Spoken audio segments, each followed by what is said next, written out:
रामायण सीता हरण की कहानी। नमस्कार दोस्तों, आपका स्वागत है मेरे चैनल विद्यासागर में। दोस्तों, आपसे मेरी छोटी सी रिक्वेस्ट है कि अगर आपने अभी तक मेरे चैनल को सब्सक्राइब नहीं किया है तो प्लीज़ मेरे चैनल विद्यासागर को सब्सक्राइब कर लीजिए और घंटी वाले बेल आइकन को भी दबाएं, जिससे मेरी आने वाली वीडियो आप जल्द से जल्द देख सकें। मारीच ने सुनहरे हिरण का रूप धारण किया और माता सीता को लालायित करने के प्रयास करने लगा। माता सीता की दृष्टि जैसे ही उस स्वर्ण मृग पर पड़ी, उन्होंने भगवान राम से उस सुनहरे हिरण को प्राप्त करने की इच्छा जताई।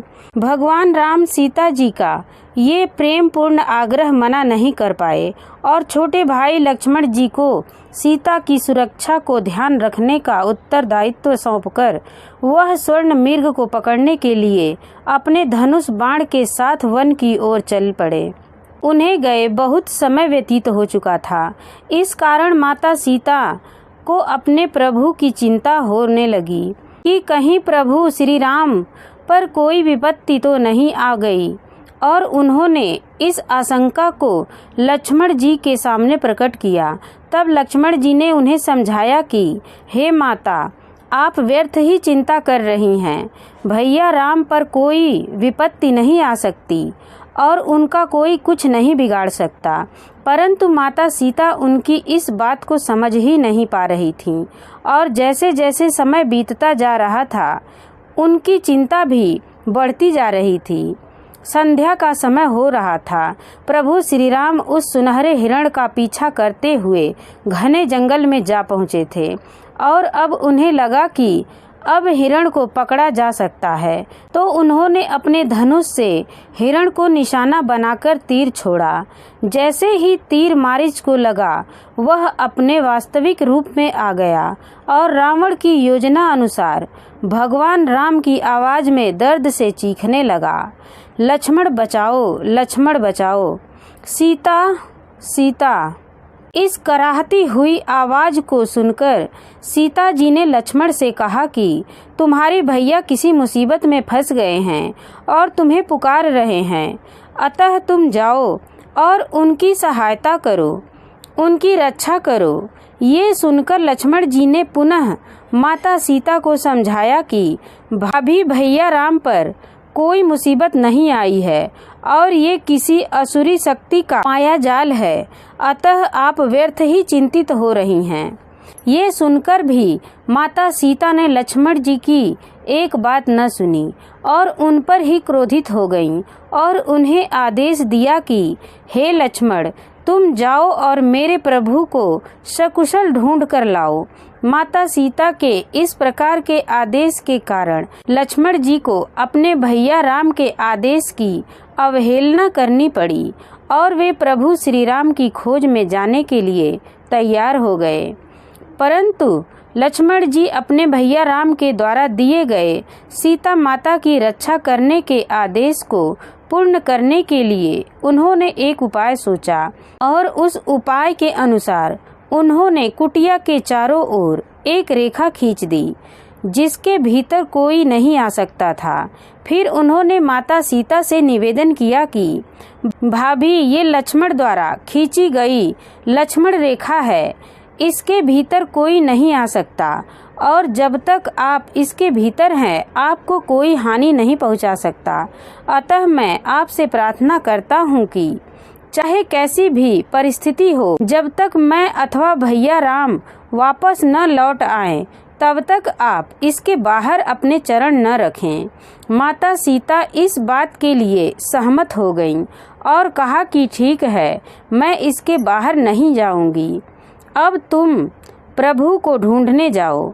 इस प्रकार के वार्तालाप के बाद लक्ष्मण जी भैया राम पुकारते हुए वन की ओर चले गए। रावण, जो कि इसी अवसर की प्रतीक्षा कर रहा था कि राम और लक्ष्मण जी कुटिया से दूर जाएं और वह अपने कार्य को पूर्ण कर सके, वह माता सीता का हरण करने के लिए कुटिया के पास पहुंच गया। परंतु जैसे ही उसने कुटिया में प्रवेश करना चाहा, लक्ष्मण जी द्वारा खींची गई लक्ष्मण रेखा के कारण वह भीतर प्रवेश नहीं कर पाया। अब उसे अपनी योजना विफल होती हुई दिखाई दी, परंतु फिर उसने सोचा कि वह भीतर नहीं जा सकता, परंतु सीता तो बाहर आ सकती है। और इस योजना को सफल करने के लिए उसने एक भिक्षुक का रूप धरा। भिक्षुक रूपी रावण ने माता सीता को कुटिया से बाहर बुलाने के लिए आवाज लगाई, भिक्षाम देहि, भिक्षाम देहि।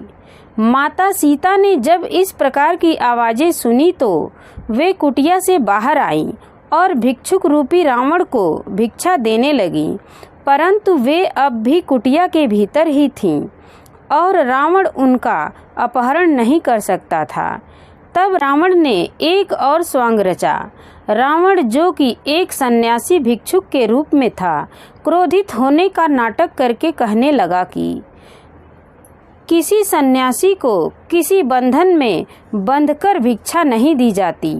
इस कुटिया के बंधन से मुक्त होकर भिक्षा दे सकती हैं तो दे, अथवा मैं बिना भिक्षा लिए ही लौट जाऊंगा। तब सीता ने अत्यंत ही विनम्र भाव से कहा कि हे देव, मुझे आदेश है कि मैं इस कुटिया से बाहर न जाऊं, अतः आप कृपा करके यहीं से भिक्षा ग्रहण करें। परंतु इस बात पर रावण कहाँ राजी होने वाला था, अतः उसने और भी क्रोधित होकर माता सीता से बाहर आकर भिक्षा देने को कहा और ऐसा न करने पर खाली हाथ लौट जाने को तैयार हो गया। तब माता सीता ने सोचा कि एक भिक्षुक सन्यासी का इस तरह खाली हाथ लौटकर जाना ठीक नहीं, एक क्षण की ही तो बात है। ऐसा सोचकर वे लक्ष्मण रेखा से बाहर आकर भिक्षा देने को तैयार हो गई। रावण मन ही मन बड़ा प्रसन्न हुआ और जैसे ही माता सीता लक्ष्मण रेखा से बाहर आई, रावण बड़ी ही शीघ्रता से असली रूप में आया और उसने माता सीता का अपहरण कर लिया और उन्हें बलपूर्वक खींचता हुआ पुष्पक विमान में बैठाकर लंका की ओर प्रस्थान कर गया। और इस प्रकार माता सीता का हरण हुआ। माता सीता इस क्षणिक घटनाक्रम को जैसे ही समझी, उन्होंने सहायता के लिए अपने पति श्री राम और देवर लक्ष्मण जी को पुकारा, परंतु वे उस समय बहुत दूर होने के कारण माता सीता की आवाज सुन पाने में असमर्थ थे। परंतु माता सीता ने इस विपत्ति के समय भी बड़ी ही बुद्धिमानी से काम लिया और उन्होंने अपने जाने का मार्ग दिखाने के लिए स्वयं के द्वारा पहने हुए आभूषण धरती की ओर फेंकना प्रारंभ कर दिया, जिन्हें देखकर प्रभु श्री राम को उन तक पहुंचने का मार्ग पता चल सके। इसी बीच माता सीता सहायता के लिए भी पुकार रही थी, जिसे सुनकर एक बड़ा सा पक्षी उनकी सहायता के लिए आया। इस विशालकाय पक्षी का नाम जटायु था।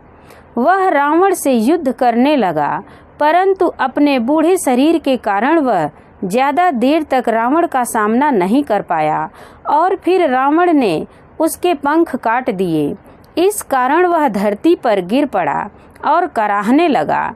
दूसरी ओर भगवान राम और लक्ष्मण वन में मिल चुके थे और लक्ष्मण जी ने उन्हें बताया कि भाभी ने आपकी कराहती हुई आवाज़ सुनी और स्वयं को छोड़कर आपके रक्षण के लिए मुझे यहाँ आने के लिए विवश कर दिया। तब भगवान राम और लक्ष्मण जी समझ गए कि ये जरूर कोई असुरी शक्ति का माया जाल है और सीता जी अभी संकट में हैं। और इस प्रकार का विचार आते ही वे दोनों कुटिया की ओर दौड़ पड़े। परंतु वे जैसे ही कुटिया में पहुँचे, वहाँ बिखरा हुआ सामान देखकर किसी अनहोनी की आशंका से भयभीत हो गए और दोनों ही सीता जी को खोजने लगे, परंतु उन्हें कहीं भी उनका पता नहीं चला।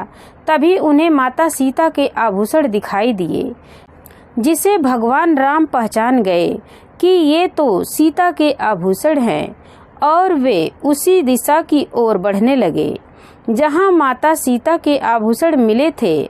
आगे चलते चलते उन्हें और भी आभूषण मिले और फिर कुछ ही दूर पर एक विशालकाय घायल पक्षी दिखा।